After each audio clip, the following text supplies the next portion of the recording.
My question to you is, like, why should I be a Roman Catholic over anything else? Like, what's your best argument for it? The church that God first established was the Roman Catholic Church. Is that true, though? I would argue. Do you know the history of it? Not perfectly.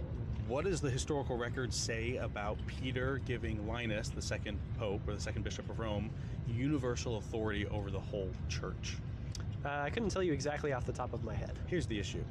For the first 10 popes, I forget how many it is, there is no assertion from Rome itself or from any of the other bishops in the other churches that Rome has the same jurisdiction that Peter had, right? Because the argument essentially is, oh, Linus is the next Peter, so he gets to oversee the church.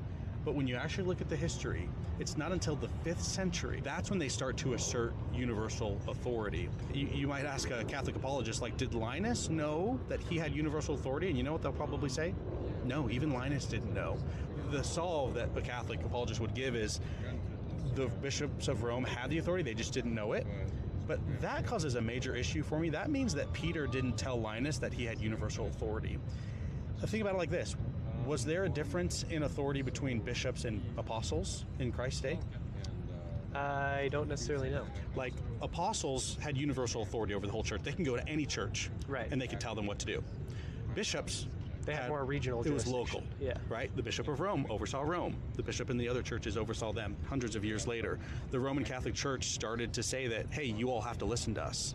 And they're like, right, but Peter never said that. But my question is, when the Roman bishop asserted things, why didn't he expect the other bishops to agree with him?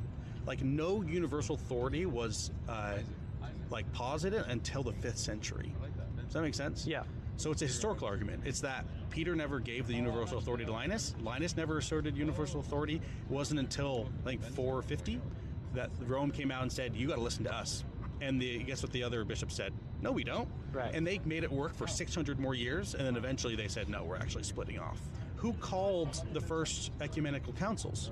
You'd think it would be the Pope, right? Right. It wasn't the Pope. It was the emperors, like Constantine. Okay. Right? And did the Pope have a special say in those councils? Not at all. It wasn't until later, hundreds of years later, that Rome started to say, you got to listen to us.